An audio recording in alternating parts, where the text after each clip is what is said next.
영국의 전 총리이자 철의 여인으로 불리우는 마거릿 대처는 이런 말을 했습니다. 생각을 조심하라. 그것은 말이 된다. 말을 경계하라. 그것은 행동이 된다. 행동을 조심하라. 그것은 습관이 된다. 습관을 경계하라. 그것은 성격이 된다. 성격을 조심하라. 그것은 운명이 된다.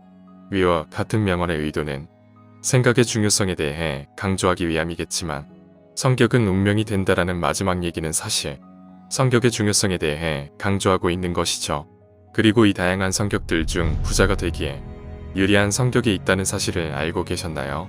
단순하게 선하고 착한 성격이 부자 되기 유리하다면 사회복지사나 자원봉사자분들이 부자일 테고 계산적인 성격이 부자가 되기에 유리하다면 매사 깐깐하게 계산적인 직장 상사가 부자일 텐데 도저히 감이 잘 안 잡히실 거라고 생각합니다. 도대체 부자가 되기에 유리한 성격이란 뭘까요? 오늘 영상을 끝까지 보신다면 여기에 대한 해답을 얻으실 수 있을 겁니다. 나는 이런 성격이 아닌데 어떡하지? 성격은 절대로 눈에 보이는 것이 아닙니다.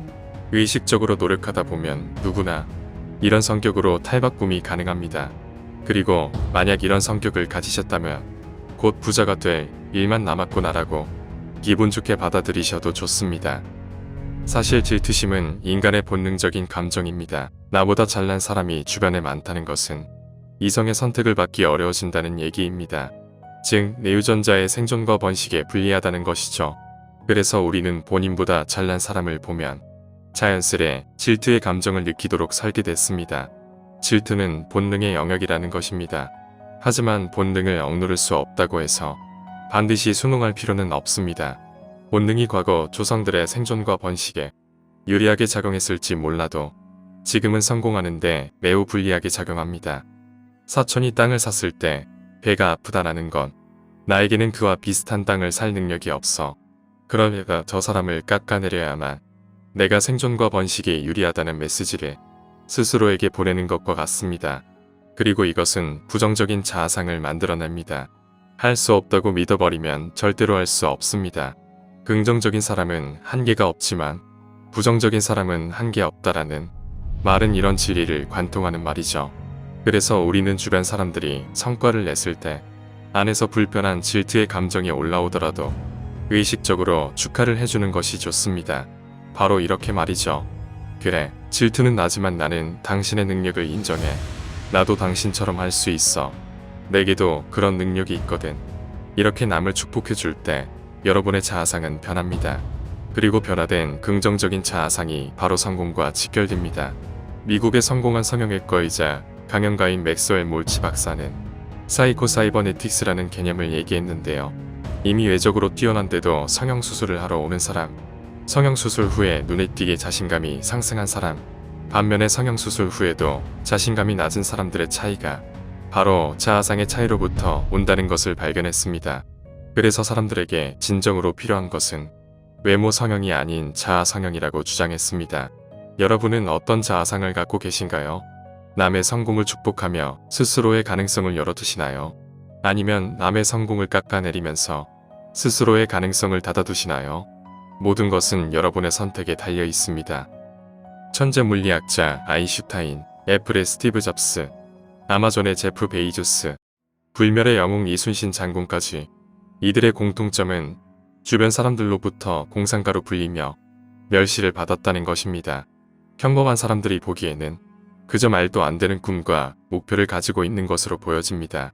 남들과 다르게 그들은 공상을 시작한 시점부터 이를 현실로 만들기 위해서 노력을 합니다. 하지만 반대인 대다수의 사람들은 현실에서부터 시작하기 때문에 공상을 현실로 만들어 낼 방법을 찾을 수 없죠. 지금으로부터 20년 전만 하더라도 스마트폰으로 노래를 들으면서 주변의 맛집을 찾아가며 근처로 택시를 부르고 친구들에게 이 사실을 공유하는 것, 아니면 여러분이 더 어릴 때로 돌아가 자율주행 기능을 탑재한 자동차가 나올 거라고 얘기하면 100% 비정상 취급을 받을 겁니다. 현재 대표적인 공상주의자가 한 명 있죠. 테슬라의 CEO인 일론 머스크입니다. 민간 우주기업 스페이스X가 재사용 로켓 모델을 대표했을 때 여론이 어땠는지 혹시 기억하시나요? 온갖 전문가들과 사람들이 목소리를 내며 그것은 절대 불가능하며 미친 짓이라고 떠들어댔죠. 하지만 결과는 어떻게 됐을까요? 그는 기어코 가능하다는 것을 증명해냈습니다. 포기하지 않는 공상주의자는 결국 성공한다. 인류의 기념비적인 업적들은 모두 공상주의자의 공상에서 출발한 것이죠. 평범한 현실주의자가 되시겠습니까? 아니면 성공하는 공상주의자가 되시겠습니까? 수많은 부자들이 입을 모아 말하는 성공의 요소는 바로 실행력입니다. 수많은 자기계발서와 동기부여 영상을 봐도 변화가 없는 사람들의 공통점은 생각만 할 뿐 실행하지 않는다는 것이죠. 롬 무어의 결단이라는 책에서는 자수성가 부자들의 성공 비결을 한 문장으로 얘기합니다. 시작하라 그리고 나중에 완벽해져라. 세계적인 자기계발 동기부여 전문가인 지그 지글러 또한 자신의 저서에서 이렇게 말합니다. 뛰어나고 훌륭하게 시작할 필요는 없다. 그러나 훌륭해지기 위해서는 반드시 시작해야 한다. 이처럼 많은 성공한 사람들이 실행하는 것에 대해 강조합니다. 당연히 신중함은 필요하고 중요하긴 합니다. 결과에 책임이 따르고 중대한 결정일수록 시간을 갖고 신중하게 결정해야 하는 것도 맞습니다. 하지만 이런 신중함이 시작하지 않기 위한 핑계가 되지는 말아야 합니다. 그리고 정말 재밌는 사실 중 하나는 아주 철저하게 준비하고 뛰어들었을 때보다 한 번 경험해 왔을 때 배우는 것이 훨씬 더 많다는 것입니다. 할까 말까 고민 중이라면, 나에게 당장 해를 끼치는 것이 아니라면 시작해야 합니다. 당연히 실수도 하고 실패도 할 것입니다. 하지만 실패 없이는 그 무엇도 얻을 수가 없습니다. 전문가란 자기 분야에서 할 수 있는 모든 실패를 경험해 본 사람이다. 실패를 자랑스럽게 여기시고 나아가시면 좋을 것 같습니다. 오늘은 부자가 되기에 유리한 성격 3가지를 알아봤습니다. 다시 한번 간단하게 복습해보자면, 첫째, 사촌이 땅을 사면 축복한다. 질투는 본능이지만 질투에 순응한다면 우린 부정적인 자아상을 갖게 된다고 했었습니다. 의식적으로 축복해주려는 노력이 반드시 필요하다고 했습니다. 둘째, 공상주의자. 포기하지 않는 공산주의자는 반드시 공상을 현실화시킵니다. 일론 머스크의 예시를 떠올리시면 좋을 것 같습니다. 셋째, 폭발적인 실행력. 자수성가, 부자들의 비밀이라고 할 수 있는 시작하는 것에 힘이 아주 중요하다고 알려드렸습니다. 부자들이라고 해서 비범한 사람들만 있는 것이 아닙니다. 이런 성격들이 평범한 사람들을 부자로 만드는 것입니다. 그럼 이제 영상을 보고 난 뒤 여러분들은 무엇을 해야 할지 잘 알고 계실 텐데요.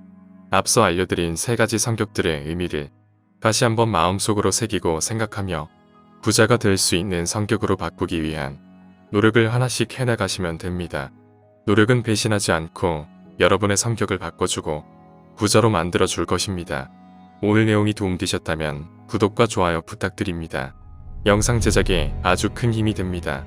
영상 시청해주셔서 감사합니다. 또 다른 지식으로 찾아뵙도록 하겠습니다.